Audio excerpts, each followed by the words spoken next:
Donald Trump is now just hours away from a series of big meetings on Capitol Hill. The presumptive nominee is set to meet with top Republican leaders in both the House and the Senate tomorrow. He'll also meet separately with RNC Chairman Reince Priebus and House Speaker Paul Ryan, who has said he's not yet ready to support Trump.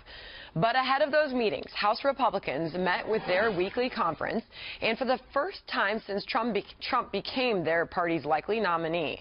Afterwards, Speaker Ryan telling reporters it's important to unite the GOP in order to win the White House. And then he said this about Trump. These are conversations we're going to have. I don't really know him. I met him once in person in 2012. We had a very good conversation in March on the phone. We just need to get to know each other, and we, as a leadership team, are enjoying the fact that we have a chance to meet with him. Meantime, Trump is reversing a suggestion he made on Sunday that he may not back House Speaker Ryan as convention chair. He's a very good man. He wants what's good for the party, and I think we're going to have very positive results. And I'd love, frankly, for him to stay and be chairman. I think he loves this party, he loves this country, and he wants to see something good happen. And I think we're going to do better if we're unified. All right, so what do you make of the change in tone coming from Trump on Paul Ryan? Well, I think Trump is very savvy and he's very clever. Look, we've all known that his method with negotiation is to make it clear that he's willing to walk away from the table. So when he tells Paul Ryan, hey, maybe you don't have to be the convention chair if you don't like me, I think that sent the signal that showed Ryan that, look, Trump wants to work with him, but he's also going to hold a tough line. He's not going to be this person who now all of a sudden, as the nominee, feels compelled to follow everyone's lead. Remember, he got here largely without any establishment support. That being said, I think both Trump and Ryan, their common denominator, which you have to find in a negotiation, is they do want to win. They do want to beat Hillary Clinton, and they know that you do that by uniting the party. Ryan's point, though, cannot be underestimated, that you can't somehow pretend or hold a press conference or a pep rally and say, we're all one happy family. Yes, you can. They've always done that. Well, but it won't work. You can do that stylistically. You can do that for maybe a news cycle or two. But I do think there are deep concerns about some positions, and I think Trump is ready to help address them. So perhaps and move that goes back forward. to Paul Ryan's strategy. I can't just support him as our nominee right now. Why not? They've always done it that way. Why not? Why can't you just support him? If the people have chosen this candidate, why can't you just get behind him? He doesn't have any competitors anymore. I'm just confused, and it wouldn't matter who he is.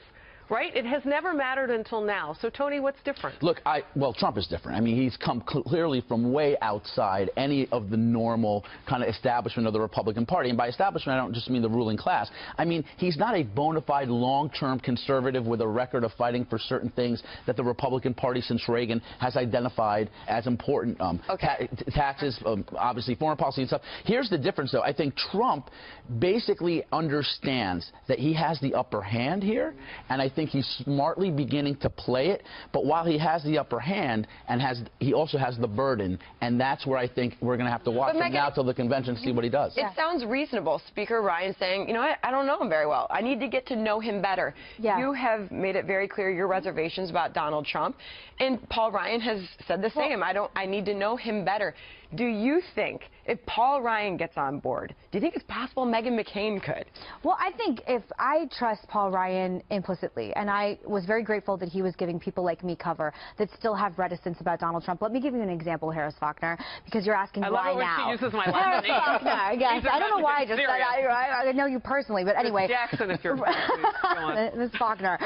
Anyway, so right now there is a white nationalist that's a delegate for Donald Trump in California. People like me, I don't want to be associated with anything like that ever. He has said incendiary things. He's attached to things that I am not comfortable with, not the values that I believe the Republican Party should be, not the values I think the Republican Party should espouse in the national election. And I think there are things like that that we still have concerns about. But if we have Paul Ryan and other leaders meeting with Donald Trump and singing Kumbaya, this is a complete tone shift. Just let me finish 1 second. It's a complete tone shift. Just a few days ago, Donald Trump was saying, some Republicans can sit out this election 8 years. We don't need you. This is a complete shift in a mere few days. Maybe he's realizing we do have to unite. On top of that, Hillary Clinton and Bernie Sanders are complete disarray on the Democratic side, so we have an opportunity to beat them. Well, they they have an opportunity and they have a need, Dagen. I want to get your response to this because you and I, the nerds that we are, we've been talking about these exit polls all morning.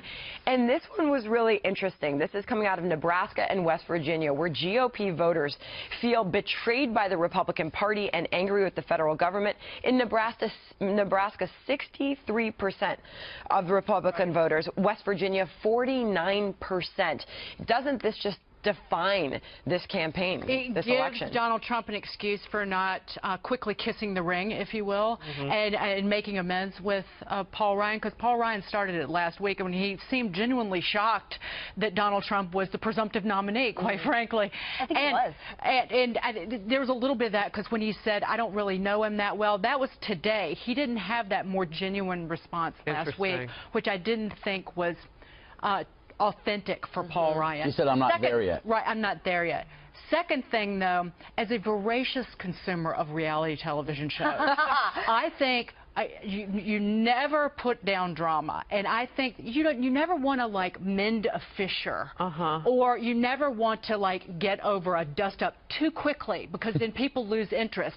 If they come together, doesn't that make people pay even closer attention to the unity in the Republican Party? So that's interesting, because that's a juxtaposition, as Megan talked about, to what's happening now, particularly since last night.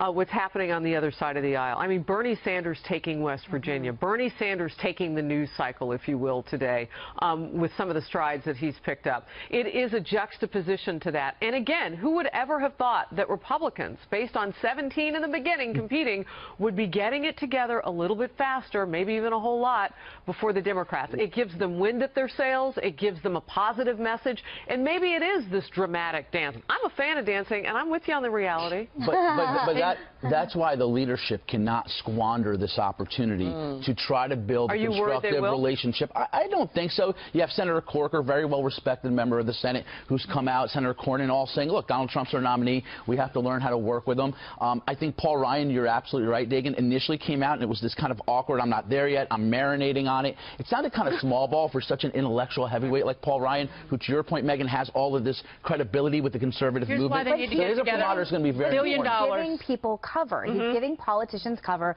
who aren't there yet. He's giving people that live and die by conservative values, who think that some things, like I just brought up, white nationalists being a part of the party. But the Trump campaign's addressing that. Let me finish. Okay, that makes me uncomfortable. That makes me uncomfortable. Okay. But he's no longer a delegate. The fact that he ever was to begin with, there were no white nationalists on my father's campaign. Well, I don't think he was being recruited by the Trump campaign. I'm just telling you, they need to get together for the money, though. He did this originally for cover, and now they are playing nice. So if there's any vitriol or anger, I understand why Paul Ryan did it, and it's to help people like me, which I think is leadership. Wait, I just want to say, money, though, is Trump has to raise at least $1 billion. Both Barack Obama and Mitt Romney spent more than that in the last election. So, you know, you can only do it if we've got to get to the other side of the equation here.